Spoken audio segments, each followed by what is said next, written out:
रोहिणी फिर क्या करती है, पद्मावती की बात को यहाँ से सुन के यहाँ निकाल देती है। वो पता है बूढ़ी है, दिमाग खराब है, क्या बोलते रहते हैं। उसकी बात नहीं सुने और रोहिणी अपना बात फिर बोलती है। रोहिणी कहती है कि कृष्ण वृंदावन से आए मथुरा में और मथुरा के राजा बन गए, समस्त शत्रुओं को मार दिया, असुरों को मार दिया। अभी आराम कर रहे हैं मथुरा में, सबको मार के आराम कर रहे हैं। सब देवता लोग इनकी अभी पूजा कर रहे हैं कृष्ण की। अरे एक बार भी उनको वृंदावन की याद नहीं आती। जब आदमी कोई छोटा आदमी रहता है पहले, फिर बहुत बड़ा बन जाता है तो छोटे लोगों से भूल जाता है। इसी कॉन्टेक्स्ट में बोल रहे हैं कि पहले वो वृंदावन में थे, जंगल में, छोटे गांव में, अभी शहर में आ गए, कैपिटल में, मथुरा में, और बड़े राजा बन गए, असुर सब मर गए, देवता लोग पूजा कर रहे, अभी उनको वृंदावन की याद तक नहीं आती। तो परीक्षित बोलते, जब ये बात रोहिणी बोली तो रुक्मिणी से सहन नहीं हुआ। रुक्मिणी सहन नहीं कर पाए और उसने बीच में टोक दिया रोहिणी को, अपनी माँ को, सास को, रोक के बोलने लगी। भीष्म नंदिनी, भीष्म की पुत्री रुक्मिणी बोलती है, भो मात नवनीताति मृदु स्वांतस्य तस्य ही अविगायंतरम किंचिन कथमेव तुच्यते। रुक्मिणी देवी माँ, आप ये बात मत बोलिए, कृष्ण के हृदय को आप नहीं जानते हैं। कृष्ण का हृदय बहुत कोमल है और आप इतने निष्ठुर कृष्ण नहीं है जैसा आप बता रहे हैं। आप कृपा करके ये बात मत बोलिए कृष्ण के लिए। रुक्मिणी ने प्रोटेस्ट किया। रुक्मिणी कहती है कि ये जो कृष्ण है रात को बकते हैं। बकने का पता है, लोग नींद में जो बोलते हैं क्या बोलते हैं हिंदी में? हाँ,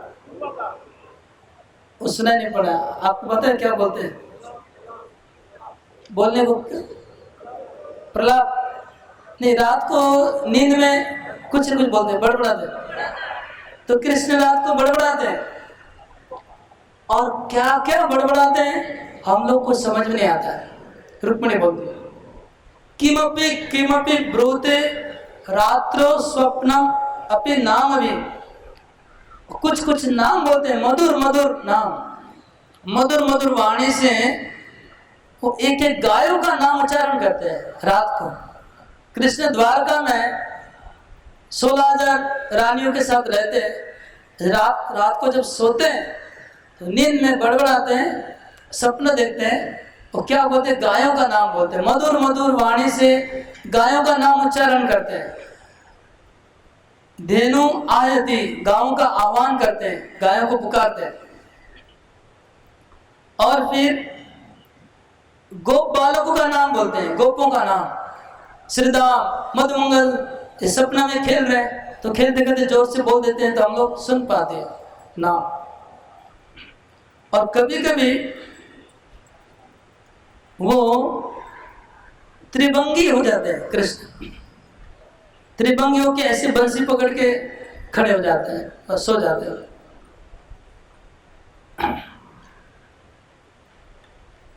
और कभी कभी बोलते हैं,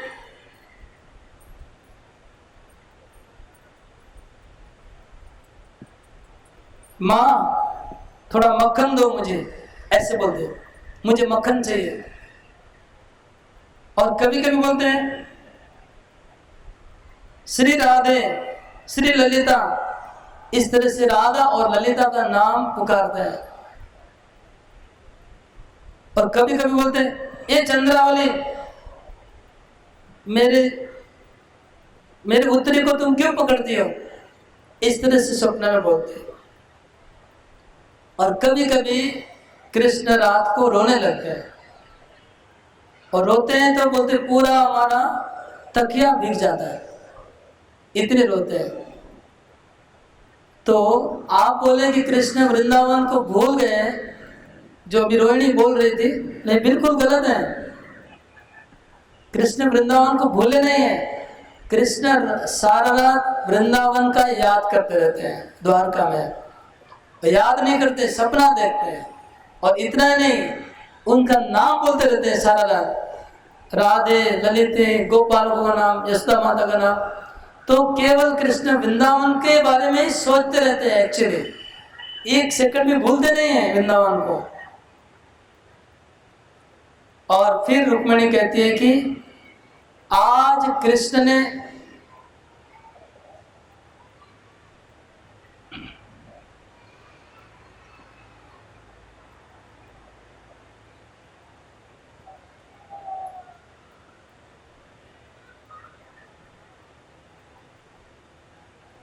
अद्यापि दृष्ट्वा किमपि स्वप्नं निशिक्रन्दन् शुचासु मनस्कथातुर दत्त्वाम्बरं मूर्धनि। तो आज कृष्ण ने कोई बहुत दुस्वप्न देखा है, कोई ऐसा स्वप्न उन्होंने देखा है, वृंदावन का कुछ देखा है सपना, कि कृष्ण सुबह से रो रहे हैं और अपने सर को चादर से ढक दिया है और बिस्तर से बहुत लेट हो गया, अभी तक उठ नहीं रहे, अपने को रोने को छुपाते हुए बिस्तर पे कृष्ण पड़े हुए हैं।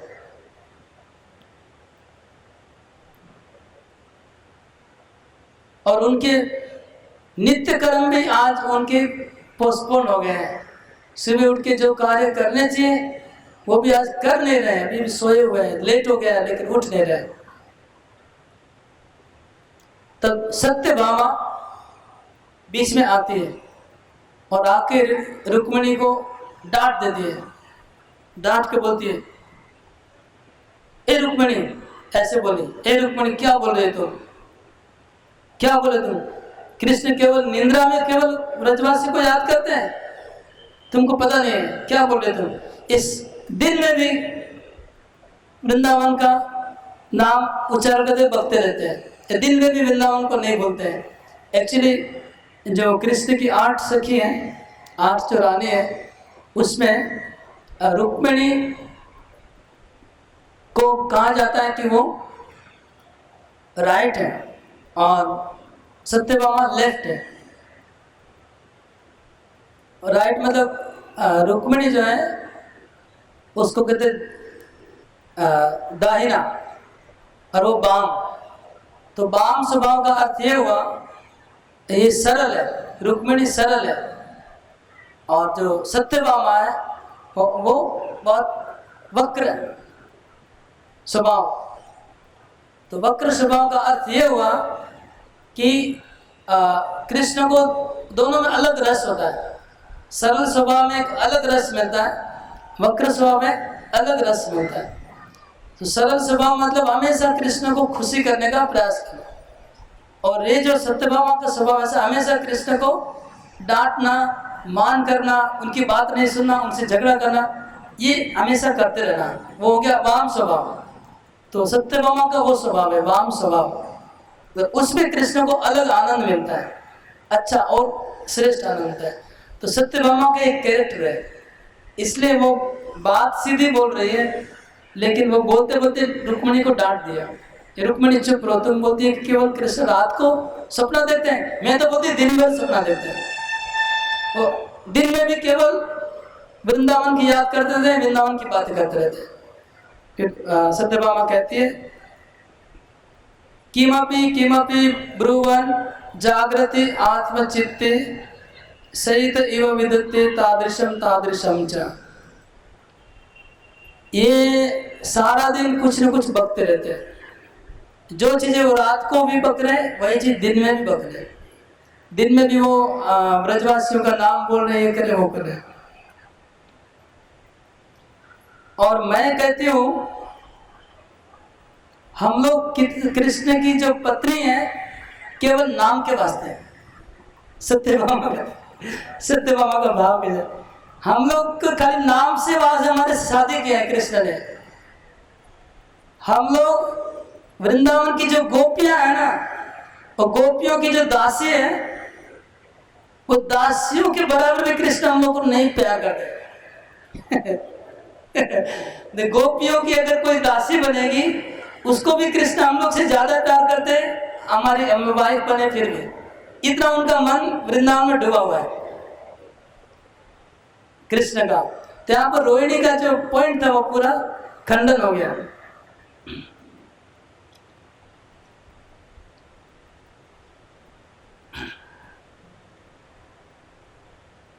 अब बलराम से रहा नहीं गया। देखिए सब लोग दूसरा दूसरा ओपिनियन दे रहे हैं। वो कंस की माता का ओपिनियन पूरा अलग है, रोहिणी का ओपिनियन अलग है, रुक्मिणी का ओपिनियन अलग है। सत्यमा में बलराम रह नहीं पाए। बलराम जी गुस्सा हो गए सब बातों को सुन के, और गुस्से में बोलते हैं, क्या बोल रहे तुम सत्यभामा? वो दोनों को डांट दिया, तुम लोग क्या बोलती हो? वधवा, ये वधु वधु बोलती, क्योंकि उनकी बहू लगती है, कृष्ण की वाइफ है, वधु बोलते हैं, ये बहू तुम लोग क्या बोल रहे हो? सहजा तत्र ते दैन्य वार्ता कथा परम अस्मान वंचेतो भ्रातुर इदम कपट पाठम। इनका ओपिनियन पूरा अलग है बलराम जी का। इसको समझने के लिए दिमाग ठीक चाहिए। तो बलराम जी बोलते कि हम लोग सब आपस में हमेशा चर्चा करते रहते हैं कि कृष्ण वृंदावन को भूल गए, कृष्ण वृंदावन जाते नहीं है, ये हम लोग का कंप्लेन है। इसलिए हम लोग को फुसलाने के लिए वो ढोंग कर रहा है। उनको वृंदावन के प्रति कोई दया नहीं है कृष्ण को। ये तो खाली चादर ओढ़ के जो रो रहा है, सब नाटक कर रहा है। एक्चुअली उनके हृदय में कृष्ण के प्रति कोई दया नहीं है। बलराम जी का ओपिनियन, फिर वो प्रमाण करते हैं कैसे, उनका ओपिनियन को वो सपोर्ट करते हैं एविडेंस के साथ। वो एविडेंस देते हैं कि वास्तव में कृष्ण को दया नहीं है। बलराम जी बोल रहे हैं, बलराम जी कहते हैं कि तत्र मासद्वय स्थित्वा तेषां स्वास्थ्यं चिकीर्षता तन्न शक्तं माया कर्तुं वाग्भिः आचरिते रवि। बलराम जी कहते हैं कि कृष्ण मथुरा से आ गए, पहले उद्धव जी को भेजा, उद्धव जी कुछ कर नहीं पाए, फिर मुझे भेजा। मुझे कृष्ण बोलता है कि आप जाइए मेरी ओर से और गोपियों को सांत्वना दे के आइए। तो मैं 2 महीना था वृंदावन में, 2 महीना वहां रह के मैंने ब्रजवासियों को सांत्वना देने का बहुत प्रयास किया। मेरा पूरा शक्ति लगा दिया जितना संभव है, वाणी से आचरण से। मैंने बहुत मीठी मीठी बातें कही ब्रजवासियों को, बहुत प्यार दिया, लेकिन मैं किसी भी प्रकार से इतना भी ब्रजवासियों को सांत्वना दे नहीं पाया। मैं पूरा फेल हो गया, ब्रजवासियों को सांत्वना देने पूरा फेल हो गया मैं। अनन्य साध्यम तद्वीक्ष्य विविधेश प्रत्येसते तान यत्ना दिशदावासु त्वया अत्र गतम बला। जब मैं देखा कि मेरे बरबस की बात नहीं है, मैं इनको सांत्वना नहीं दे सकता हूँ, इनको जितना दुख है कृष्ण के विरह में मेरे लिए संभव नहीं है, तब मैंने क्या किया, 100 बार मैंने सौगंध खाया। सौगंध जानते तो, कसम खाया। 100 बार मैंने सौगंध खाया कि मैं अभी जाके तुरंत कृष्ण को वृंदावन भेजता हूं। एक बार कसम खाने से वो लोग विश्वास नहीं किए, 2 बार भी विश्वास नहीं किए, 100 बार बोलने को उनको विश्वास हुआ। मैंने किसी तरह से उनको समझाया कि हाँ,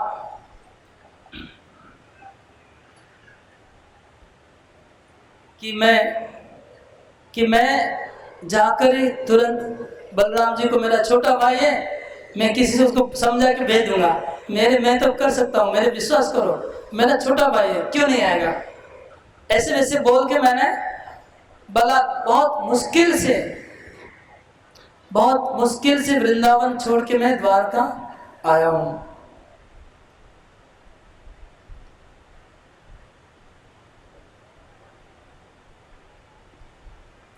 और आने के बाद मैंने कृष्ण को कहा जब मैं वापस आया वृंदावन से, कृष्ण को पूरा रिपोर्ट दिया 2 महीने का, कि बोला कि कृष्ण देखो, अगर तुम चाहते हो कि ब्रजवासी की मृत्यु नहीं हो जाए, वो लोग मर नहीं जाए, एक बार खाली तुम जाओ, अपना मुख दिखा के आ जाओ, तो वो लोग बच जाएंगे।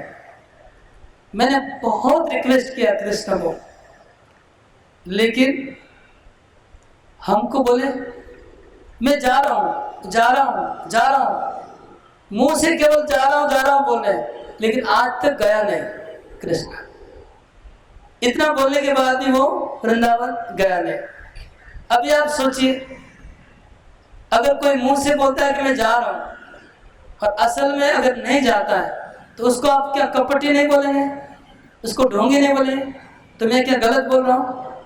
अगर उसकी जाने की इच्छा होती तो इतना दिन चले जाता। क्यों बोलता है मैं जा रहा हूं और जाता नहीं? ये बलराम जी को बहुत क्या बोलते हैं, आक्रोश है, क्षोभ है कि कृष्ण क्यों नहीं जा रहा है वृंदावन मेरी बात सुन के। तो इस तरह से जब बलराम जी बोल रहे थे, तो अंतर महल में जो कृष्ण सो रहे थे, चादर ओढ़ के रो रहे थे, उन्होंने सब सुन लिया। बाहर में जितनी भी डिस्कस हुआ सब कृष्ण सुन लिए। बलराम जी क्या बोले सुन लिए, रोहिणी क्या बोले सुन लिए, रुक्मिणी सब सुन लिया। और वो नींद से उठे, कृष्ण बिस्तर से उठे, उठ के बाहर आया। इदमाकर्ण्य भगवान उत्थाय शयनाद्रुतम प्रिय प्रेम पराधीनो रुदन उच्चे बहिर्गता। कृष्ण उच्च स्वर से रोने लगे और रोते रोते बाहर आए। उनकी आंखों से अश्रु की धाराएं बह रही थी, अश्रु की धाराएं बह रही थी, और गदगद वचन से वो बोलने लगे। और दूसरों के दुखों को देख के कृष्ण दुखी होते हैं, परानुग्रह कातर। उन्होंने कहा सच बात है, सच बात है, सच बात है, जो बलराम जी कह रहे हैं वो सत्य है, त्रिसत्य है। मेरा हृदय वज्र से बना हुआ है, मेरा हृदय वज्र से बना हुआ है, कठोर। इतना ब्रजवासियों का दुख सुनने के बाद भी अभी तक मेरा हृदय टूटा क्यों नहीं?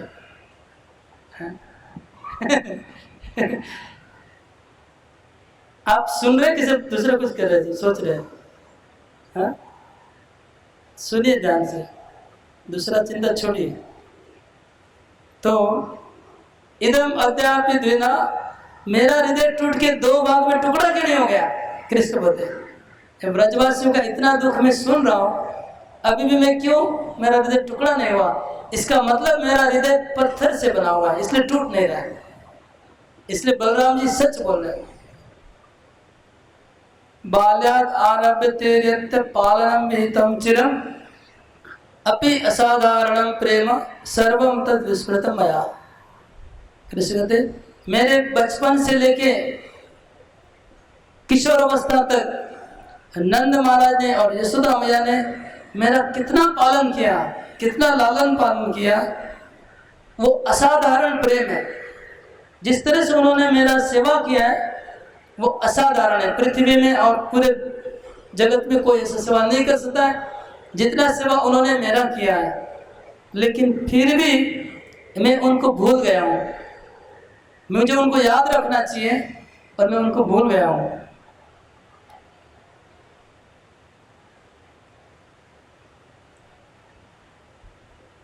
और इसके बदले में मुझे चाहिए कि उनको कुछ सांत्वना देना चाहिए, उनके लिए कुछ अच्छा करना चाहिए, उनके बदले में मैंने कुछ उनकी सेवा करनी चाहिए। लेकिन मैंने बदले में उनको और दुख दे दिया कि मेरे विरह में भी वो दुखी हैं। तो मैंने उनको पहले भी दुख दिया जब वृंदावन में था, तब उनकी सेवा लेकर के, अभी छोड़ के भी उनको और ज्यादा दुख मैं दे रहा हूँ। इसलिए कृष्ण बोलते कि हे उद्धव, हे उद्धव मेरे मित्र, तुम मेरे बहुत प्रिय हो, कृपा करके मेरे ऊपर एक कृपा करो, मुझे इस शोक सागर के तुम उद्धार करो। मैं ऐसा क्या कर सकता हूँ कि ब्रजवासियों का मेरा बदला कैसे चुका सकता हूँ। ब्रजवासियों ने जो मेरी सेवा की है उसका बदला चुकाने के लिए तुम कुछ उपाय बताओ। मैं क्या कर सकता हूँ कि ब्रजवासी लोग खुशी हो जाए, कुछ उपाय मुझे बताओ। उनके लिए मुझे क्या करना चाहिए तुम बताओ।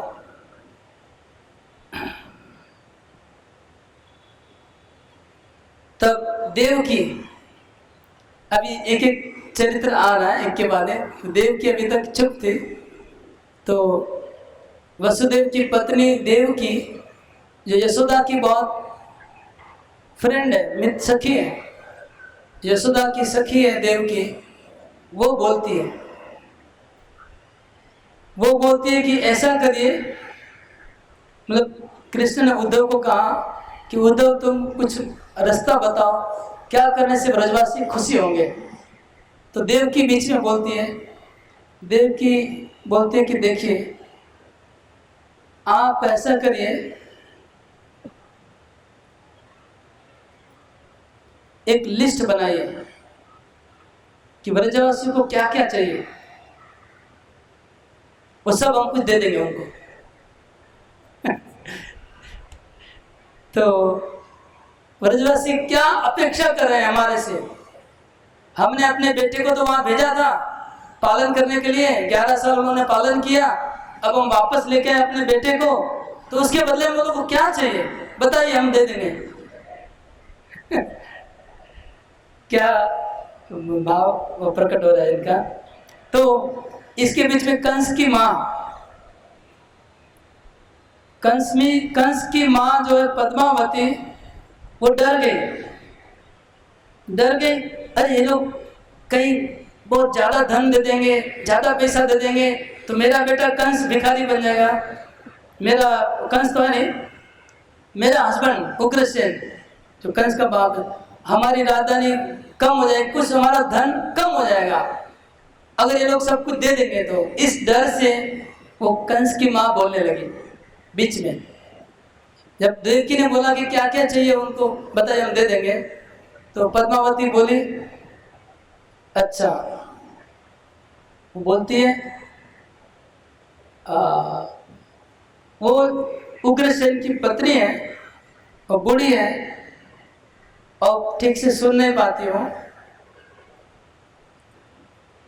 वो सोचने लगी कि मेरा हस्बैंड उग्रसेन जो यहाँ का राजा है, उसका राज्य कहीं चला नहीं जाए, मतलब कृष्ण कुछ भी दे सकते हैं। इसलिए वो परिहास करके बोलने लगी, वो बोलने लगी व्यवहार परिपाट्यान वित्तापादेन तम यदुवंशिक शरणम विधातुम स्वस्थम अब्रवीत। उग्रसेन का कुछ नुकसान नहीं हो ये सोच के बोलने लगी। वो बोलती है कि हे कृष्ण, तुम्हारे हृदय में अगर ब्रजवासियों के प्रति अगर सहानुभूति है, तुमको उनके प्रति थोड़ा दुख है, क्योंकि तुम वहां पर 11 साल रहे थे, वहां पर तुमने वहां रहा, उनके घर पे रह दिए, हमारा बच्चा उधर जाके रहा, तो ऐसा करो तुम और बलराम दोनों दिन 11 साल रहते, तो ऐसा करो कि गर्ग मुनि है, हमारे जो आचार्य हैं, पंडित हैं, उनको बोले थोड़ा हिसाब कर देने को कि 11 साल का खाने का कितना खर्चा लगा, कितना खाने का खर्चा लगा ये हिसाब कर दो, और जितना हिसाब होगा उसका डबल पैसा हम भेज देंगे।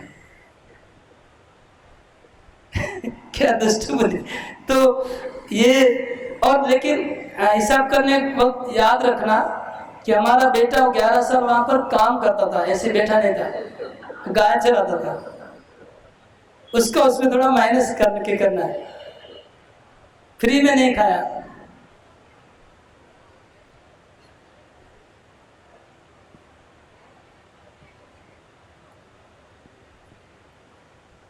मैं प्रतिज्ञा करती हूँ कि मेरे हस्बैंड को मैं कन्विंस कर दूंगी, मैं उग्रसेन को कन्विंस कर दूंगी, वो दे देगा, उससे बात करने की जरूरत नहीं है, मैं आपको डिसीजन दे देती हूँ। मेरा बात ही मानता है वो, मैं जो बोलती हूँ वही होता है। तो मैं प्रतिज्ञा करती हूँ कि डबल दे देंगे, कृष्ण और बलराम जितना खाना खाया उतने से डबल पैसा हम दे देंगे।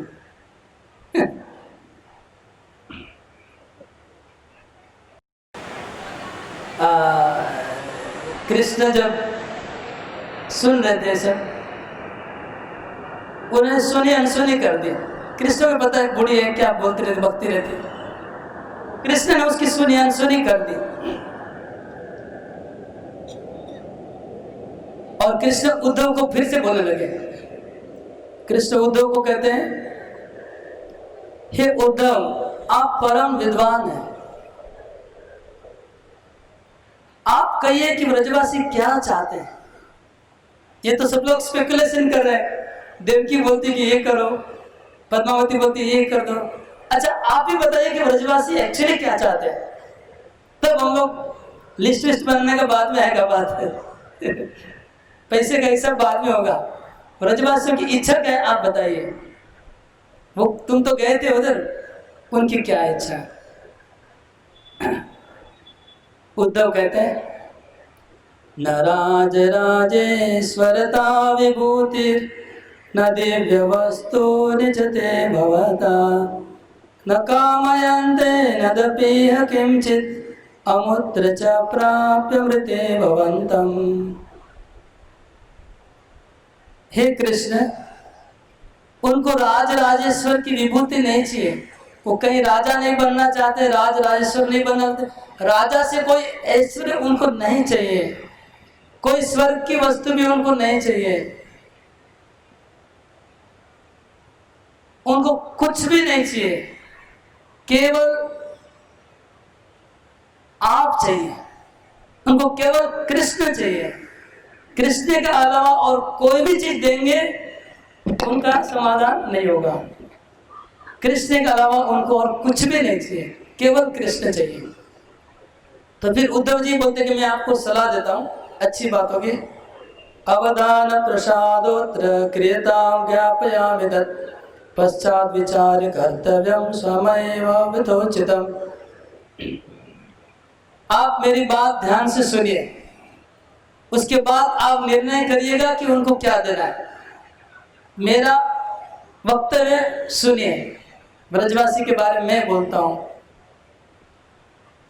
पूर्वं नंदस्य संगत्या भवता प्रेषितानि ते भूषणादीनि दृष्ट्वोचो मितो मग्ना सुगम बुधो। उद्धव जी कहते हैं, इसका थोड़ा बैकग्राउंड बोलना जरूरी है, फिर आपको बोलता हूँ, नहीं तो समझ नहीं पाएंगे। जब कृष्ण वृंदावन से मथुरा आए थे तो कुछ महीनों तो वहाँ नंद महाराज रुक गए थे मथुरा में। उनका इच्छा था कि कृष्ण को वापस लेके जाएंगे। तो कृष्ण ने मथुरा में कंस को मार दिया और देवकी वसुदेव को छुड़ा दिया। उसके बाद नंद महाराज बोलते थे चलिए, तो कृष्ण आजकल करके टाइम बिता रहे थे। जब नंद महाराज को पता चला कि अभी जाने वाले नहीं है, तो कृष्ण ने क्या किया, एक दिन नंद महाराज को बुला के बोला कि पापा आप चले जाइए, मुझे और थोड़ा काम है और कुछ काम है बाकी मैं करके आ जाऊंगा, आप चले जाइए, अभी आपके साथ में नहीं जाऊंगा। तो नंद महाराज अपने हृदय के ऊपर पत्थर रख के वापस आए। जाने के समय नंद महाराज को कृष्ण ने इतने कपड़े और सोने के गहने, कुछ कपड़े, कुछ गिफ्ट्स इतना भर के दिया। अभी सोचिए नंद महाराज ने किस हृदय से वो ग्रहण किया होगा, आप ही विचार करिए। अब क्या हुआ, उद्धव अभी बोल रहे हैं कि उसको रिलेट करें। उद्धव जी बोल रहे हैं कि जब आपने नंद महाराज को कपड़े लेते देख के भेजा था। अभी ये बोल रही है ना पद्मावती कि क्या क्या चाहिए बना के भेज दो। देवकी बोल रही है ना कि उनको क्या चाहिए। तो जब भेजा था कृष्ण ने नंद महाराज को कपड़े लेते भेज के, तब ब्रजवासियों ने जब वो देखा कि नंद महाराज आए हैं गिफ्ट्स लेके, कृष्ण के बदले में कुछ गिफ्ट्स लेके आए हैं वापस खाली हाथ से, तब वो लोग क्या कमेंट किए थे सुनिए। अहोबत महत् कष्टम वयम एतत् अभिप्सवा एतत् प्रसाद योग्याश्च ज्ञाता कृष्ण संप्रति। तो ब्रजवासियों ने सोचा कि ये हमारा बड़ा दुर्भाग्य है, इतना बड़ा हमारा दुर्भाग्य है कि कृष्ण ने हमारे मन को ऐसा ही समझा कि नहीं आके बदले में कुछ कपड़े लेते भेज दिए। कृष्ण हमको यही समझ रहे हैं कि हम लोग को कुछ चाहिए, खुद तो आए नहीं और बदले में कुछ भेंट भेज दिए, कपड़े भेज दिए। यही तो कृष्ण हमको समझे। एक्चुअली ये हकीकत है कि जो द्वारका सिटी है, मथुरा सिटी है और वृंदावन गांव है, तो जनरली शहर के लोग कपड़े उपड़े जो भी छूटा रहता है वो गांव वालों को गिफ्ट में दे देते हैं, अपने रिलेटिव को, सगे संबंधी को बिगड़।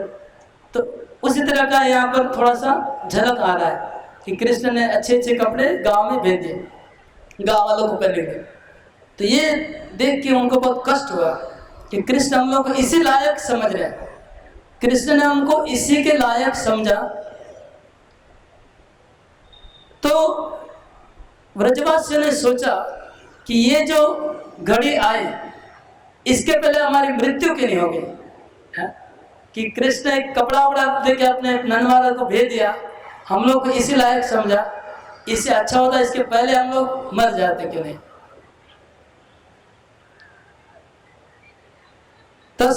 तदस्मत् जीवनम दिक् दिक् तिष्ठित कंठे धुनापियत नंद गोपांश्च दिक् दिक् ये तम तत्वा उपयान।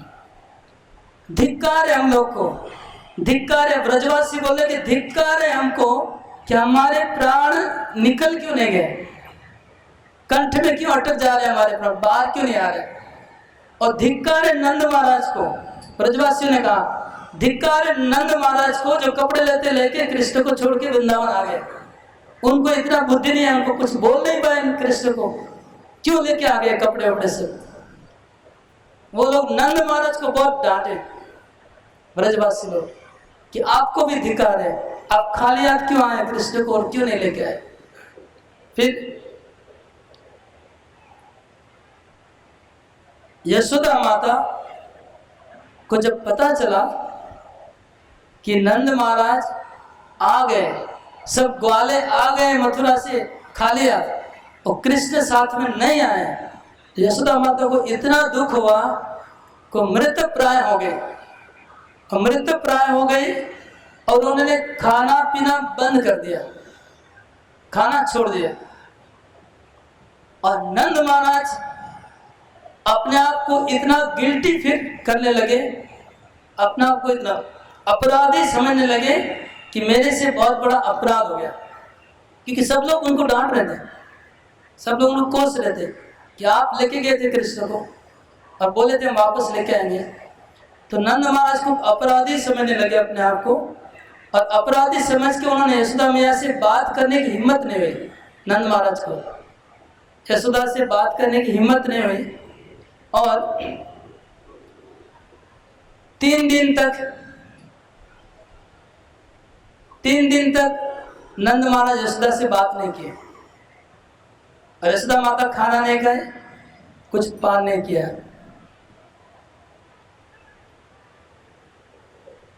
उसके बाद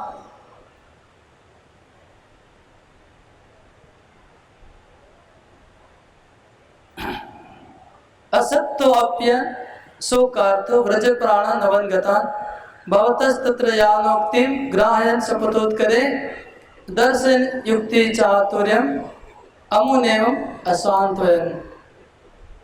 उसके बाद नंद महाराज ने युक्ति किया कि इनको क्या बोला जाए। उन्होंने अपना युक्ति करके एक अच्छा क्या बोलते लॉजिक निकाला, तर्क निकाला समझाने के लिए।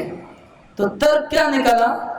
नंद महाराज ने कहा कि कृष्ण सोच रहे हैं कि आप लोग उनके दुख में विरह हैं, तो कृष्ण ने सोचा है कि मैं तो नहीं जा पा रहा हूँ, तो मेरे बदले में मेरे कपड़े ले जाइए। तो मेरे कपड़े, मेरे बदले में मेरा सिंबॉलिक रिप्रेजेंटेशन है मेरे कपड़े, तो ये ले जाइए ताकि उनको मन में थोड़ा शांत। ऐसे बोल के कृष्ण ने कपड़े दिए। ये बात नंद महाराज ने बना लिया और यशोदा माता को खुशी करने के लिए और ब्रजवासियों कि वास्तव में कृष्ण बहुत चाहते हैं आप लोग को। उन्होंने ये कपड़े भेजे, आप लोग को प्रेम के रूप में भेजे, अपना प्रसाद समझ के भेजे। ऐसे गरीब लोग सोच के नहीं दिया है, प्रसाद रूप में दिया है कपड़ा। और फिर नंद महाराज ने कहा कि कृष्ण ने मुझे प्रॉमिस किया है कि वो आएंगे। मैं सौगंध खा के कहता हूँ कि कृष्ण अपनी वाणी को रक्षा करेंगे और जरूर आएंगे। आप लोग धैर्य रखिए, कृष्ण आएंगे। इस तरह से नंद महाराज ने बहुत मुश्किल से ब्रजवासियों को ठंडा किया। और वो लोग बहुत सरल चित्त है ब्रजवासी। तो नंद महाराज ने जो कहा सब विश्वास कर लिए, और विश्वास करके उन्होंने क्या किया देखिए ब्रजवासियों का रिएक्शन। उन्होंने क्या किया, जितने भी कपड़े थे सब तुरंत पहन लिए। बहुत अच्छा है, कृष्ण अपने प्रसाद रूप में भेजे, चलिए हम लोग पहनते। और ये सोच के पहने कि जब कृष्ण आएंगे वो देखेंगे कि मैंने जो कपड़ा भेजा था उन्होंने पहना है, तो उनको खुशी होगी। कृष्ण आएंगे तो उनको खुशी होगी कि देखिए मैंने इनको कपड़ा भेजा था, वो लोग पहनते हैं। ऐसा आप किसी को गिफ्ट देते हैं, वो अगर नहीं पहनता तो दुख होगा, और पहनते हुए देखे तो बहुत अच्छा लगेगा। तो कृष्ण को खुशी करने के लिए वो लोग हमेशा पहन के रखते हैं कि कृष्ण एनी टाइम आएंगे और देखना चाहिए कि हम उनका कपड़ा पहना हुआ है। ये उनका भक्ति है।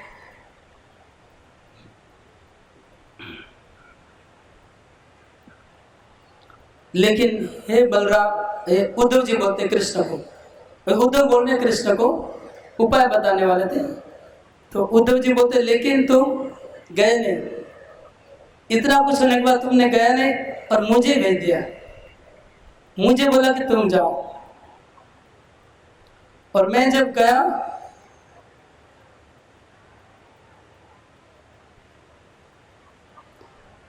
भगवान स्वयं अगत्या तो स्वयं संदेशम समरेमा प्राणोत्तेन ते सर्वे बभुव निहता ही।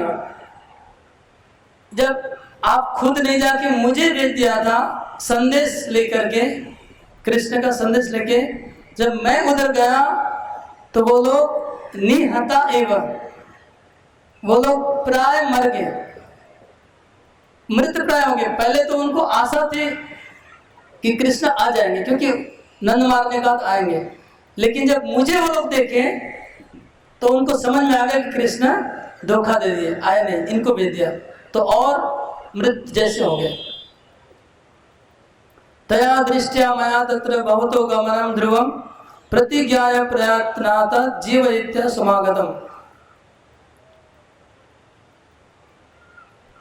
तथा दृष्टिया मया तत्र भवतो गमनम ध्रुवम प्रतिज्ञाय प्रयत्नात जीवयित्य समागतम।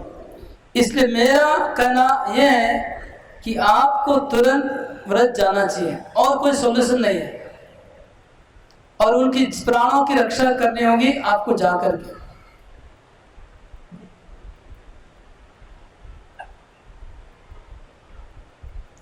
तत्प्राप्य अथ संन्यस्त समस्त विषयाश्रया प्रापुर दिग अवस्थाम ते ताम पृच्छेतम निजाग्रजम।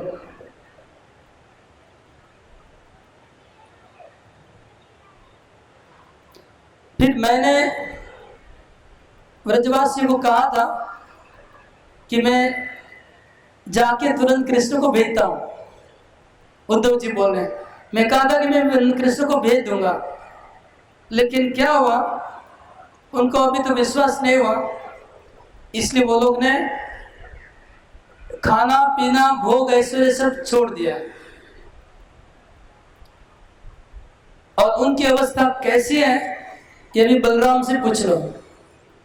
मैं जब गया तो वो लोग खुशी थे, क्योंकि वो लोग को आशा थी कि कृष्ण आएंगे, लेकिन मेरे वापस आने के बाद उनकी हालत और बिगड़ गई है। और वो हालत बलराम जी ने देखा है, आप उनको पूछिए कि क्या हालत है।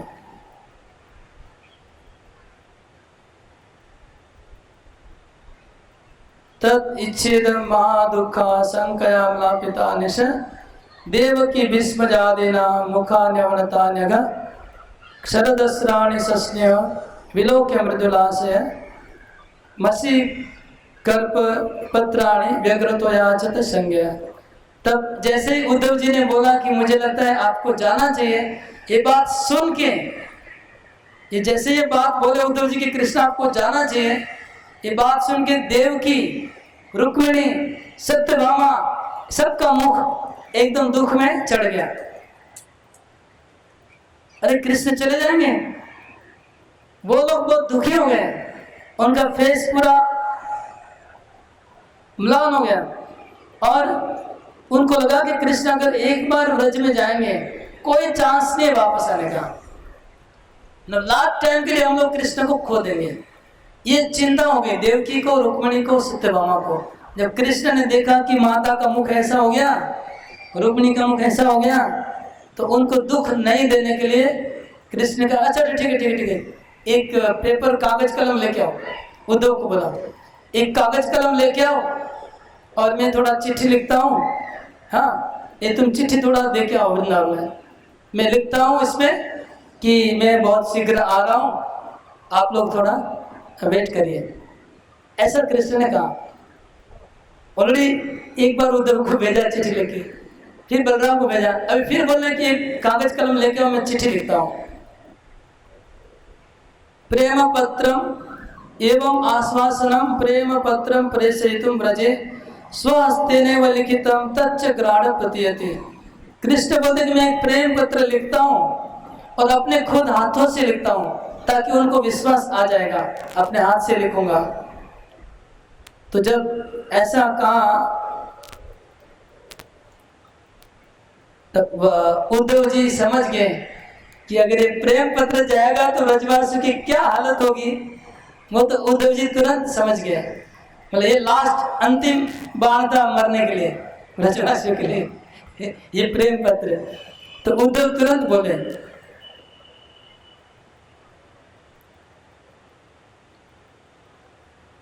हे भगवान, आपके चरण कमल जब तक व्रज में नहीं पहुंचेंगे तब तक कोई आशा नहीं है उनको जिलाने की और जीने की, उनकी मृत्यु हो जाएगी ये सब करेंगे। तो आप उधर जाने का विचार करिए और कुछ मत बोलिए। उस समय पद्मावती जो कंस की मां थी अपना सर हिलाते हिलाते बोलने लगी, और जोर से चिल्ला के देवकी को डांटती, ए देवकी इसे डांटे, तुम निर्बुद्धि है, तुम्हारा बुद्धि भ्रष्ट हो गया है। देवकी निर्बुद्धि बुद्धम बुद्धम मयादुना, आज मैं समझ गई तुम कितनी मूर्ख हो देवकी, तुम कितनी मूर्ख हो, मैं समझ गई।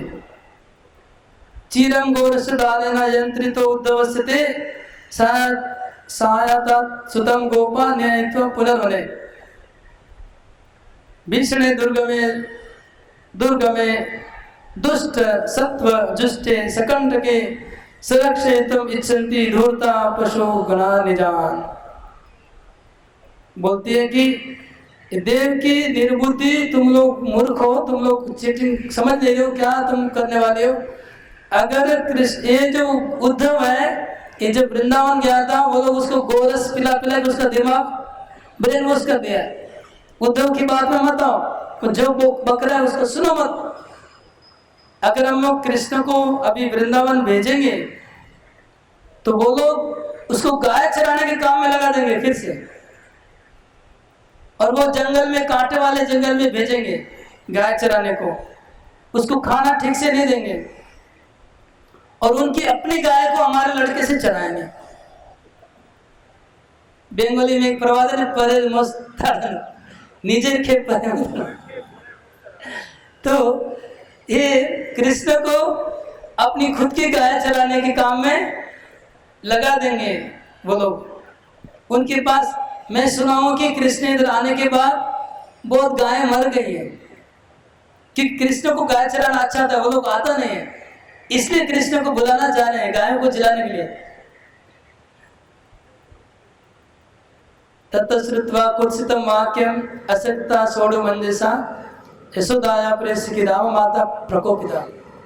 तो ये पद्मावती की बात सुन के रोहिणी को बहुत खराब लगा। रोहिणी को इतना खराब लगा, वो गुस्सा हो गई। गुस्से में बोलती है, हे कंस की माता, दुष्ट की माता, तो दुष्ट पुत्र की माता हो, तुम सोच रही कि हमारे कृष्ण को लोग गाय चराने के लिए बुला रहे वृंदावन में? तुमको समझ में नहीं आ रहा कि कृष्ण के बिना वो लोग जीवन नहीं जी रहे, मर जा रहे हैं? तुमको अभी दिमाग में नहीं घुस रहे बात? जब कृष्ण जब गाय चराने जाते थे तो एक क्षण के पीछे वृक्ष के पीछे छुप जाते थे, उतने में तो बाले बाले मूर्छित होकर गिर जाते थे। इतना कृष्ण के प्रति उनको आकर्षण है, और तुम बोल रही हो को गाय चराने भेजेंगे लोग सब दुष्ट।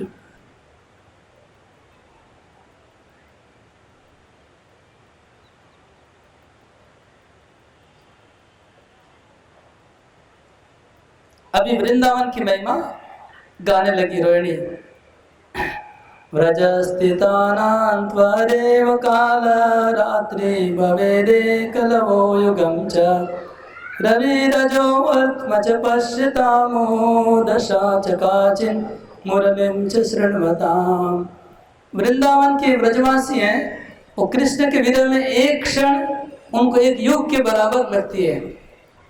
और वो लोग जब कृष्ण वृंदावन में गाय चराने चले जाते हैं तो दूर दूर तक देखते रहते हैं, जैसे वो कृष्ण वापस धूल उड़ती है गाय की पांव की रज से, तो देखते रहते हैं कृष्ण आने वाले, कृष्ण आने वाले। इसी विचार में व्रजवासी मूर्छित हो जाते हैं।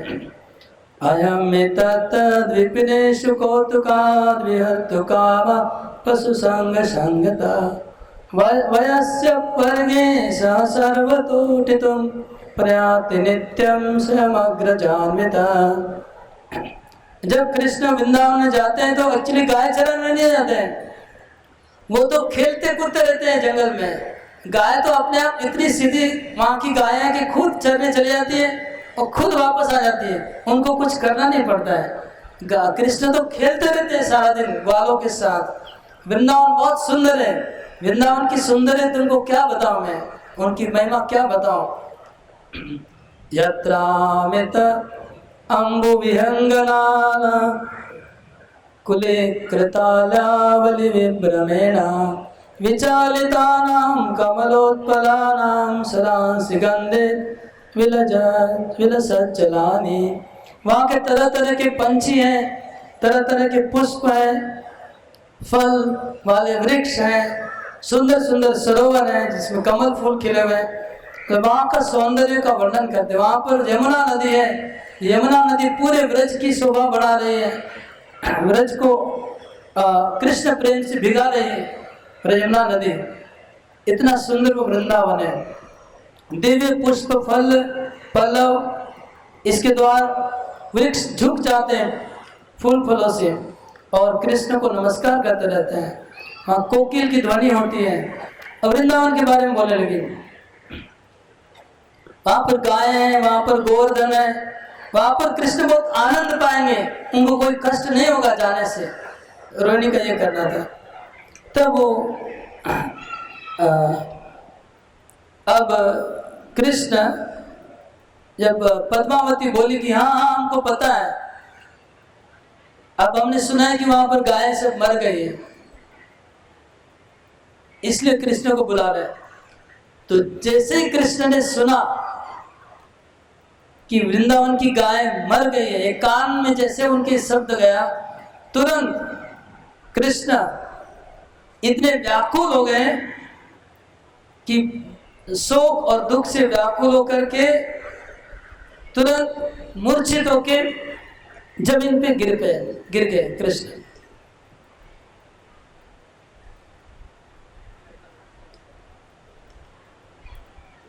तब बलराम जी, कृष्ण रोने लगे जोर जोर से गायों का नाम पुकार के।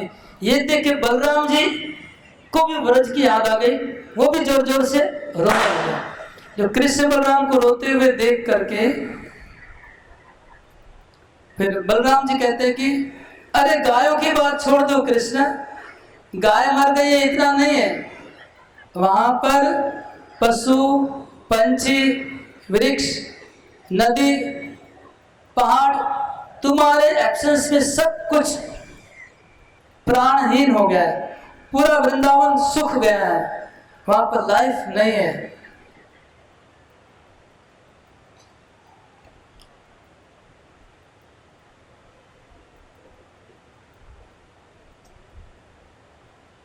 और बलराम जी कहते हैं कि ये तो व्रजवासियों का दुर्भाग्य है कि तुमने कालिया नाग को वहां पर से हटा दिया। अगर कालिया नाग अभी होता तो वो लोग अपना जीवन को वहां पर डूब के अंत कर देते। ये तो उनका दुर्भाग्य है कि यमुना में पानी सूख गया है, अगर यमुना में पानी होता तो वो लोग वहां पर जाके डूब जाते।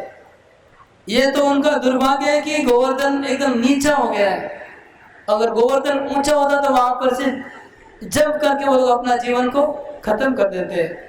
तो वो लोग अभी केवल एक ही रास्ता है कि वृंदावन सूखा हो गया है, वहां पर अगर दावानल की अग्नि लगेगी तब ब्रजवासी सब उसमें जल जाएंगे, और कोई प्राण त्याग करने का उनके पास रास्ता नहीं है।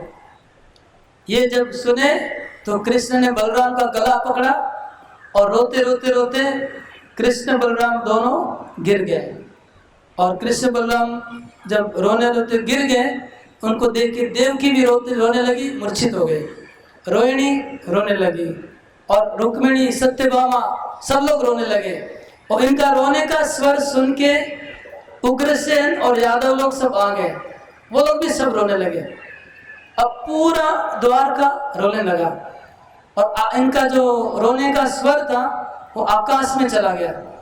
और आकाश में ब्रह्मा जी ने देखा कि अभी द्वारका में कोई ऐसा व्यक्ति नहीं है जो इनको शांत कर सकता है। तो ब्रह्मा जी आकाश से नीचे उतरे उन लोगों को शांत करने के लिए। यहाँ पर यह अध्याय समाप्त होता है। ब्रह्मा जी क्या करते हैं ये अगले अध्याय में शुरू होगा। हरे कृष्णा।